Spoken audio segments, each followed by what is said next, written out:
Thank you, Madam Speaker. I yield myself such time as I may consume. Gentleman's recognized. Madam Speaker, the Foreign Intelligence Surveillance Act, or FISA, is a critical tool for thwarting terrorist plots and collecting vital intelligence on actors who are hostile to U.S. interests. During the FBI's 2016 Russia collusion investigation, however, FBI officials grossly abused FISA to spy on an associate of a presidential campaign they opposed. The purpose of the bill before us today is to reauthorize expiring FISA authorities while ensuring that other FISA tools can never again be turned against the American people for political purposes.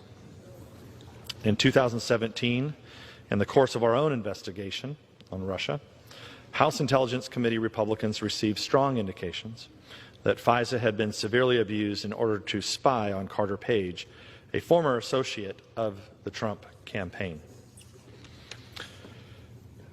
As we investigated the matter, we were stonewalled at nearly every juncture by top officials of the FBI and the Department of Justice.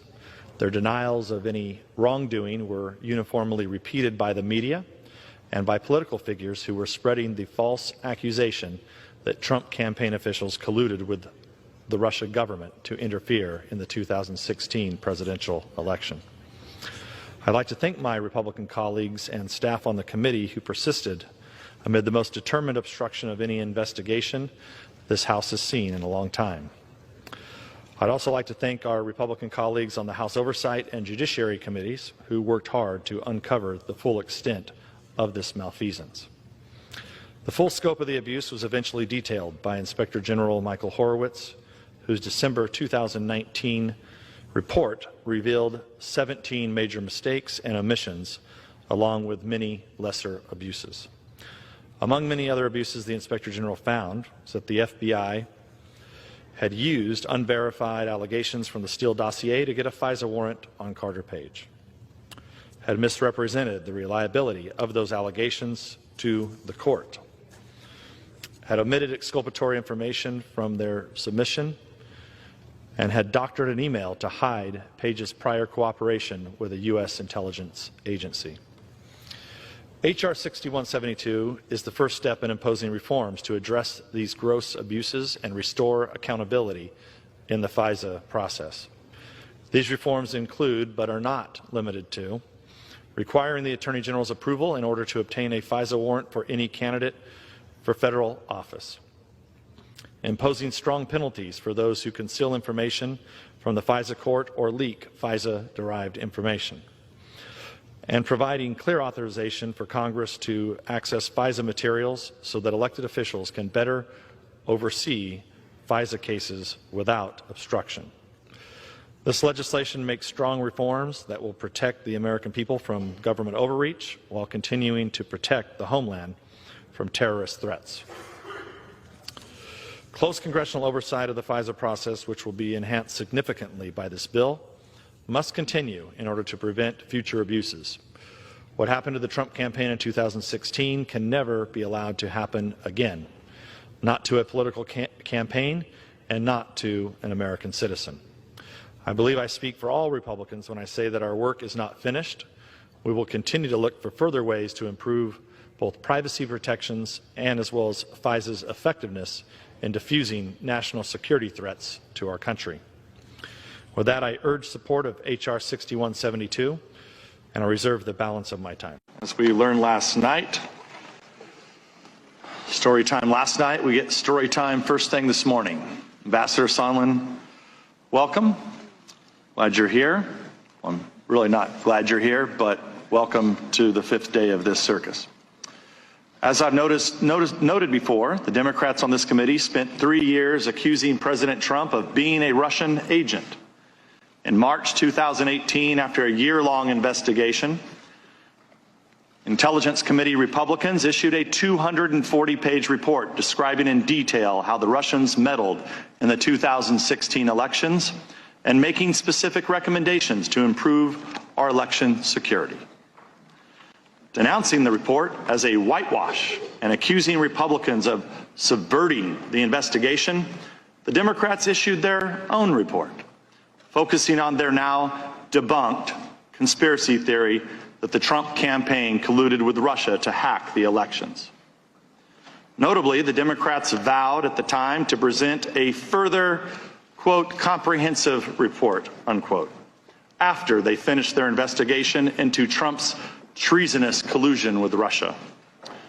For some completely inexplicable reason, after the implosion of their Russia hoax, the Democrats failed to issue that comprehensive report. We're still waiting. This episode shows how the Democrats have exploited the Intelligence Committee for political purposes for 3 years, culminating in these impeachment hearings and their mania to attack the president. No conspiracy theory is too outlandish for the Democrats.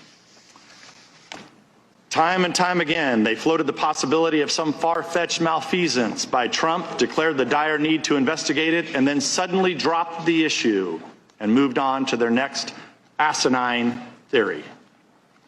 A sampling of their accusations and insinuations includes these.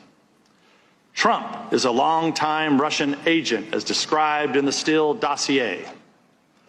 The Russians gave Trump advance access to emails stolen by the DNC and the Hillary Clinton campaign. The Trump campaign based some of its activities on these stolen documents. Trump received nefarious materials from the Russians through a Trump campaign aide. Trump laundered Russian money through real estate deals.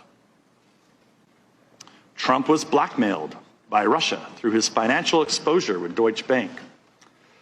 Trump had a diabolical plan to build a Trump Tower in Moscow. Trump changed the Republican National Committee platform to hurt Ukraine and benefit Russia. The Russians laundered money through the NRA for the Trump campaign. Trump's son-in-law lied about his Russian contacts while obtaining his security clearance. It's a long list of charges, all false, and I could go on and on and on, but I'll spare you for these moments. Clearly, these ludicrous accusations don't reflect committee members who are honestly searching for the truth. They are the actions of partisan extremists who hijacked the Intelligence Committee, transformed it into the Impeachment Committee, abandoned its core oversight functions, and turned it into a beachhead for ousting an elected president from office. You have to keep that history in mind as you consider the Democrats' latest catalog of supposed Trump outrages. Granted, a friendly call with the Ukrainian president wouldn't seem to rise to the same level as being a Russian agent, but the Democrats were running out of time. If they waited any longer, their impeachment circus would intervene with their own candidates' 2020 campaigns.